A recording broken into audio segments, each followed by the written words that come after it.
کبھی سوچا ہے کہ آج کی جنگیں اصل میں کہاں لڑی جا رہی ہیں؟ کیا صرف میدان جنگ میں، ٹینکوں اور طیاروں سے؟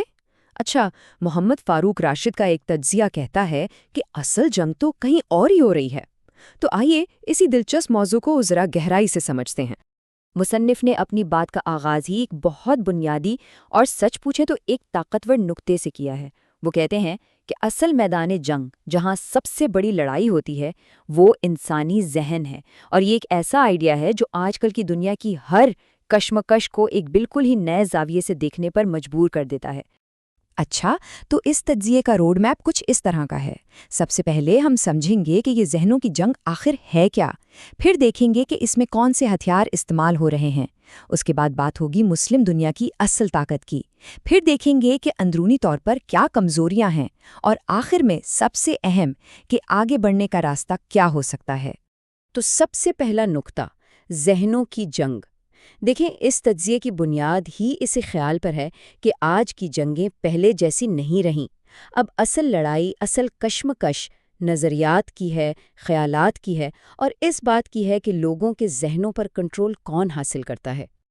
اچھا، تو اگر یہ ایک فکری جنگ ہے تو سوال یہ پیدا ہوتا ہے کہ اس میں ہتھیار کون سے استعمال ہو رہے ہیں۔ مصنف کے مطابق اس جنگ میں 4 ایسے جدید ہتھیار ہیں جو سچ پوچھیں تو روایتی گنوں اور میزائلوں سے بھی کہیں زیادہ خطرناک ثابت ہو رہے ہیں۔ پہلا ہتھیار ہے سوشل میڈیا پروپیگنڈا۔ یہ ایک ایسی خاموش جنگ ہے جس میں گولیاں تو نہیں چلتی، لیکن لوگوں کے دل اور دماغ بری طرح زخمی ہو جاتے ہیں۔ آج کل کے دور میں سب سے خطرناک ہتھیار کوئی بم نہیں بلکہ خود انفارمیشن ہے، اور سوشل میڈیا کے ذریعے یہ ایک بہت ہی طاقتور آلہ بن چکا ہے۔ تو یہ کام کیسے کرتا ہے؟ بہت آسان، جعلی خبریں پھیلائی جاتی ہیں، آدھا سچ بتایا جاتا ہے اور اسلاموفوبک مواد کو عام کیا جاتا ہے۔ اور اس کا اثر کیا ہوتا ہے؟ خاص طور پر نوجوانوں میں ذہنی الجھن پیدا ہوتی ہے، اسلام کے بارے میں ایک منفی تاثر بنتا ہے، اور بالآخر ایک شناختی بحران کھڑا ہو جاتا ہے۔ اچھا، دوسرا ہتھیار ہے عسکری طاقت۔ اب بظاہر تو یہ وہی روایتی فوجی طاقت ہے، لیکن تجزیہ یہ کہتا ہے کہ اس کا مقصد صرف جنگ جیتنا یا تباہی پھیلانا نہیں ہوتا۔ اصل مقصد ہوتا ہے براہ راست جنگوں، فوجی اڈوں اور اسلحے کی ایک نہ ختم ہونے والی دوڑ کے ذریعے سیاسی عدم استحکام پیدا کرنا اور قوموں کو معاشی طور پر اتنا کمزور کر دینا کہ ان کے حوصلے ہی ٹوٹ جائیں۔ پھر آتا ہے تیسرا ہتھیار، ٹیکنالوجی کی طاقت۔ یہ ایک طرح کا اندیکھا ہتھیار ہے جو آرٹیفیشل انٹیلیجنس، ڈیٹا پر کنٹرول اور سائبر جنگ کے ذریعے پوری دنیا کو اپنی گرفت میں لے سکتا ہے۔ جس کے پاس ٹیکنالوجی ہے وہ معلومات اور عوامی رائے کو بڑی آسانی سے کنٹرول کر سکتا ہے۔ اور چوتھا ہتھیار، اسے مصنف نے ثقافتی یلغار کا نام دیا ہے۔ یہ ایک میٹھے زہر کی طرح ہے جو میڈیا، فلموں اور فیشن کے ذریعے بہت خاموشی سے کام کرتا ہے۔ اور اس کا مقصد کیا ہے؟ لوگوں کی روایتی اقدار کو، ان کی تہذیب کو آہستہ آہستہ ختم کر کے انہیں اپنی شناخت سے ہی دور کر دینا۔ تو یہ تو ہو گئے وہ 4 ہتھیار جو استعمال کیے جا رہے ہیں، لیکن اب تجزیہ ایک نیا رخ لیتا ہے۔ مصنف مسلم دنیا کی اپنی اندرونی، اپنی موروثی طاقتوں کی طرف توجہ دلاتے ہیں۔ تو آئیے دیکھتے ہیں کہ وہ طاقتیں کون کون سی ہیں۔ سب سے پہلی اور بنیادی طاقت ایمان۔ جیسا کہ کہا جاتا ہے کہ ایمان وہ چراغ ہے جو اندھیری رات میں بھی روشنی دیتا ہے۔ تجزیے کے مطابق یہی ایمان ہے جو مشکل سے مشکل حالات میں بھی ثابت قدمی، امید اور ایک اخلاقی برتری کا احساس دیتا ہے۔ دوسری بڑی طاقت ہے معدنی وسائل۔ یہ بات بہت دلچسپ ہے کہ مسلم دنیا کے پاس کتنی وسیع معاشی طاقت موجود ہے۔ تیل ہو، قدرتی گیس ہو، سونا یا دوسرے قیمتی معدنیات، یہ خطہ قدرتی وسائل سے مالا مال ہے۔ پھر آتی ہے تیسری طاقت، تزویراتی یعنی اسٹریٹیجک آبی گزرگاہیں۔ اگر جغرافیائی لحاظ سے دیکھا جائے تو دنیا کے کئی اہم ترین تجارتی اور سمندری راستے مسلم ممالک کے کنٹرول میں ہیں، جو انہیں ایک بہت بڑی اسٹریٹیجک اہمیت دیتا ہے۔ اور چوتھی طاقت ہے اتحاد۔ لیکن یہاں ایک بہت دلچسپ نقطہ ہے۔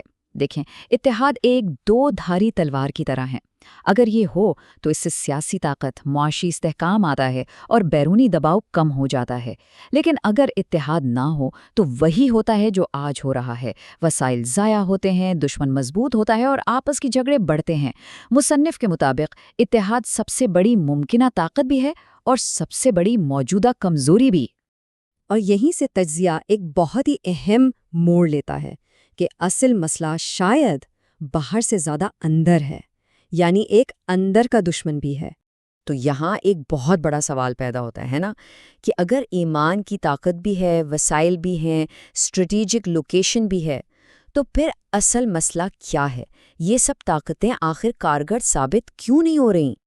اور تجزیہ اس کا جواب یہ دیتا ہے کہ اصل مسئلہ اندرونی ہے، یعنی تعلیم کی کمی، تحقیق کا نہ ہونا، قیادت کا بحران، اور سب سے بڑھ کر باہمی اختلافات۔ یہی وہ کمزوریاں ہیں جو باہر سے ہونے والے حملوں کو اتنا آسان بنا دیتی ہیں۔ اچھا، تو مسئلے کی نشاندہی تو ہو گئی، لیکن سب سے اہم سوال یہ ہے کہ اب آگے کا راستہ کیا ہے، اس کا حل کیا ہے؟ تو مصنف اس تجزیے کو ایک 5 نکاتی روڈ میپ کے ساتھ ختم کرتے ہیں، ایک نئے راستے کی تشکیل کے لیے۔